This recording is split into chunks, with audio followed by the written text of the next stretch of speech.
Good morning. Welcome to another hour of the Family Hour here with American Senior Benefits. I am Jay Stoll along with Todd Riley and Tyler Shockey. We are just going to get into it, fellas. Nebraska is on a 2-game win streak. I say that again, a 2-game win streak. Beat the Rutgers is a very physical game. It was a sold-out game, too, correct? Anybody see that stadium? Yeah. Even Frazier was there. Did you see that? Frazier was on the sidelines. He must have gone to Rutgers. Oh, Kelsey Grammer. Yeah. Yes. So what do you guys think? So first off, Nebraska gives up a touchdown to our local boy Noah Vedral. And at what point did anybody start to think, okay, here we go again? It was definitely the entire first half.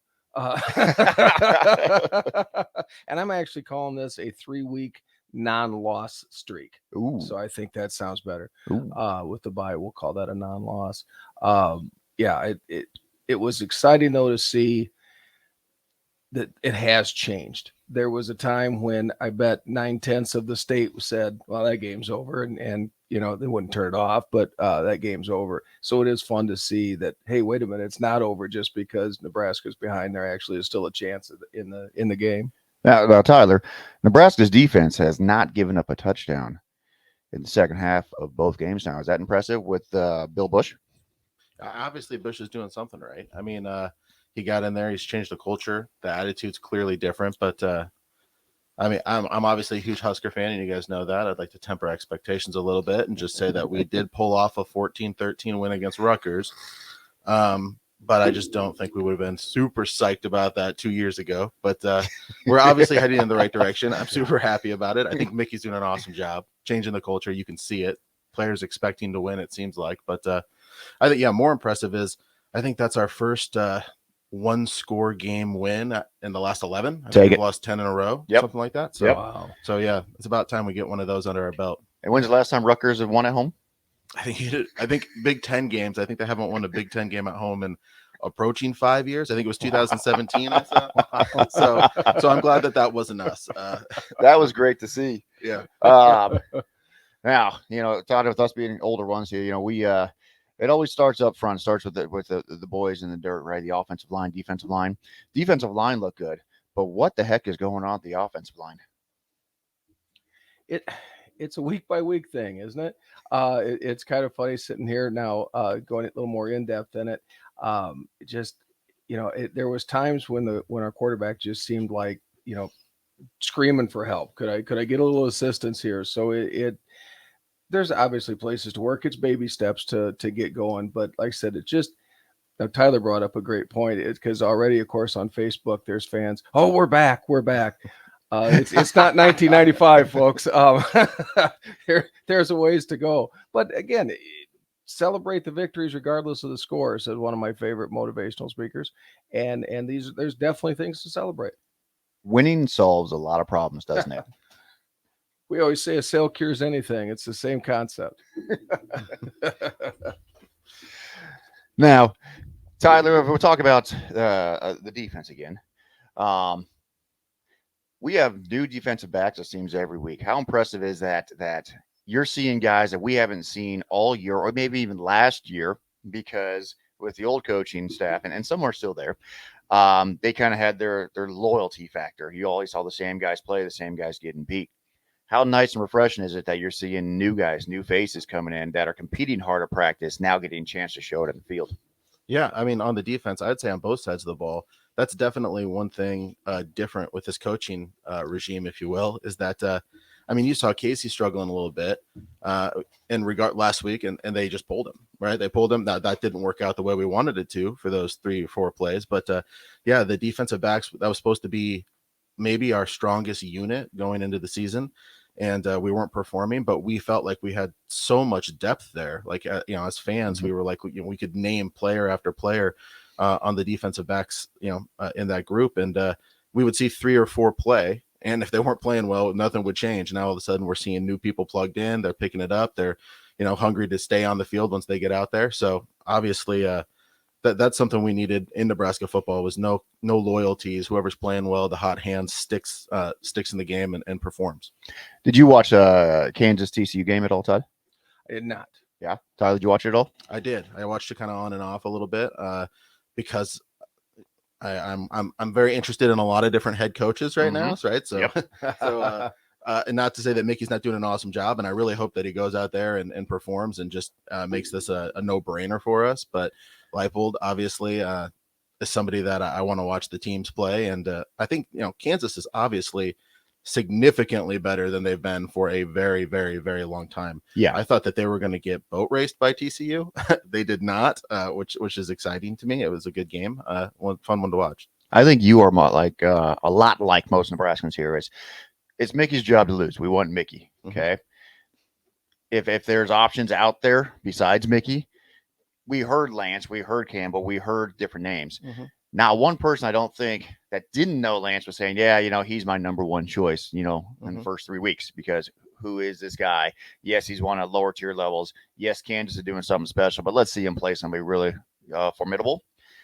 And then you see that game, and you see what Kansas did, and you see how they're all three phases, offense, defense, and special teams.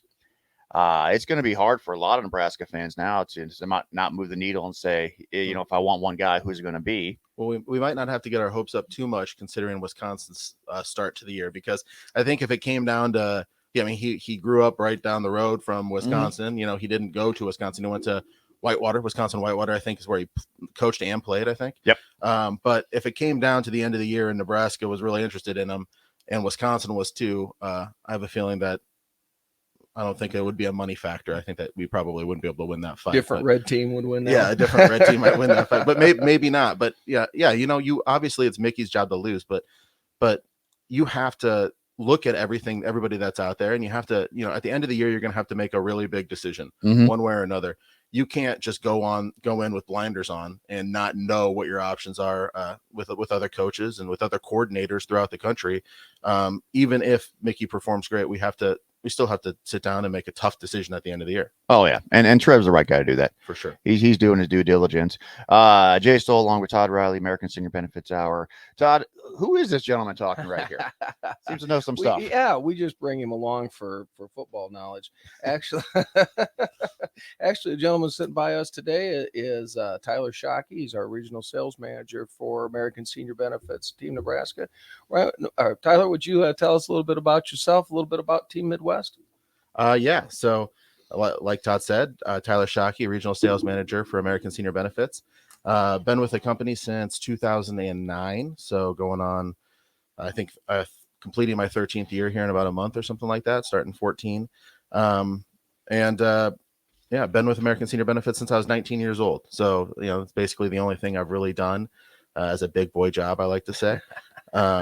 You're a juvenile delinquint before this one. Now, did you come into management right away, or how did you start? Yeah, no. So when I started with American Senior Benefits, I started like pretty much everybody. I was an insurance agent for 3 or 4 years, helping people in the community, doing my the best I could to take care of my clients. And after a few years in that role, I started to kind of move into just running joint appointments with other agents. And I really, it helped motivate me, for one. At 22, 23 years old, I was fairly successful at that time for a 22, 23-year-old. And it was hard to force myself to go to work, I guess, if you will. So running joint appointments and having other people kind of depend on me was what motivated me. So I did that for a few more years, and then got an opportunity to actually move to Evansville, Indiana. So right on the border of Kentucky and Indiana. Moved there for a little over a year to help build and develop a couple of offices out there, and then moved back and kind of moved into that regional sales manager role with American Senior Benefits in Omaha, where basically I'm just my goal is to try to put the right people in place, find the right leaders for our offices and for our region, and make sure that they can develop agents and develop talent and make all of the people that work with American Senior Benefits as successful as possible while helping our community. Good. Tyler, can you give us a couple highlights of what Team Midwest has accomplished at American Senior Benefits, how well the office has done over the years? Yeah. So American Senior Benefits is a national organization, right? So we have, I think, something like 75 or 80 regional sales offices throughout the country. And most of those regional sales offices have at least one satellite location. They call it a district office.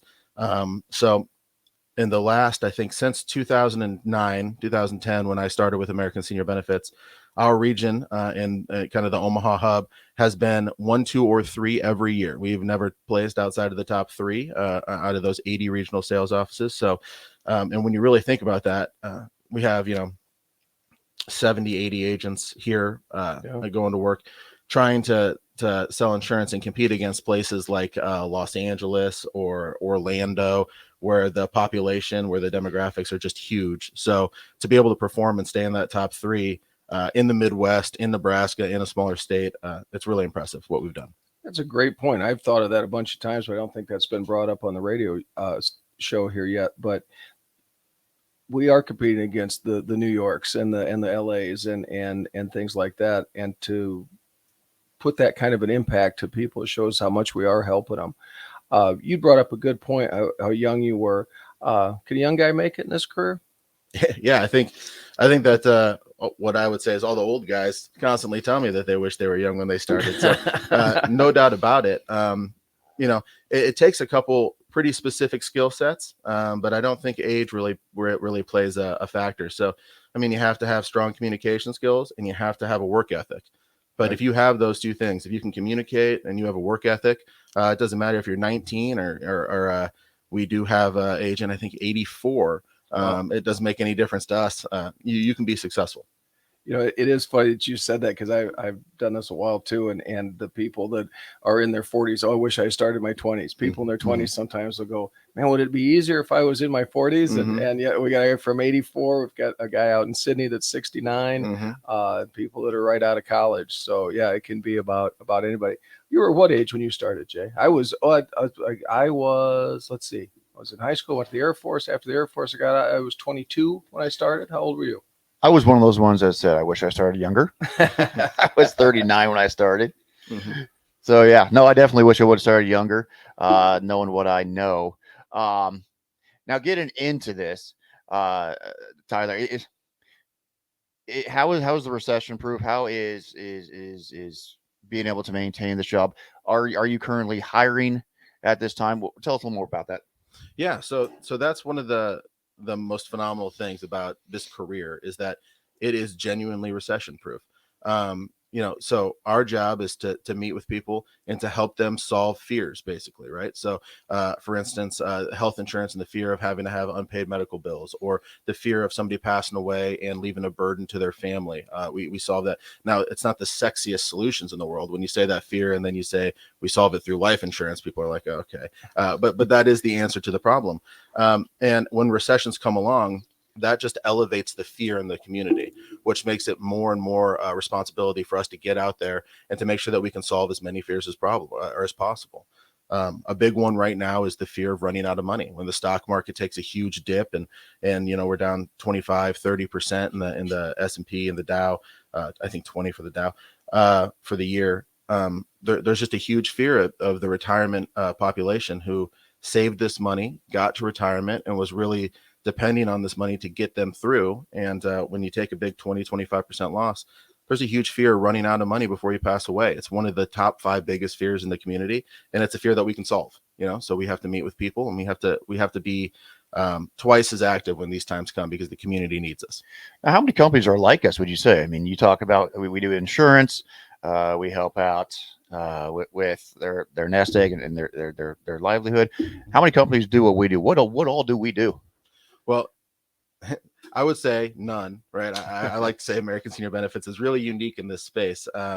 So we help out with kind of 4 or 5 major fears, and there's quite a few companies maybe that can do that. I'll explain why we're unique here in a second, but obviously the number one fear that we help with, kind of our bread and butter, is medical bills and making sure that you have the right plan in place so that, God forbid, an event comes, you don't have a huge medical bill. We help out with leaving a legacy to the family, or taking care of the final expenses through life insurance. A big fear in the community is post-hospital care. So God forbid somebody go into the hospital, they leave, they're not ready to go back home yet. They have to go into a nursing home, a skilled nursing facility. Yeah. We help make sure the plan's in place there so that doesn't cost you your whole nest egg. And we help out, with the nest egg itself, with making sure that you don't outlive your money. Now, there are some companies in the area that do that, but but we work a little bit differently in the fact that we are what's kind of called a brokerage. So as opposed to working for one company, let's just call it company B, let's skip right over company A, as opposed to working for one company and being able to help in those areas, but only with one carrier product. So, this is the only health insurance that I can offer you. This is the only life insurance that I can offer you.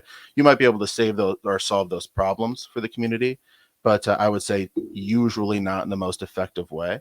Right. We represent well over 100 companies, 175 companies, I think, at this point. So it doesn't matter what your health is or what personal situation that you're in. We can find the right company for you. So we can solve your problem, yes, and we can make sure to solve it the most effective way possible. And I think that is what makes us unique, is that we're not a one-stop we're not a one-trick pony. We're really a one-stop shop for all this stuff. The Swiss Army knife, right? Swiss Army knife, like a Swiss Army knife.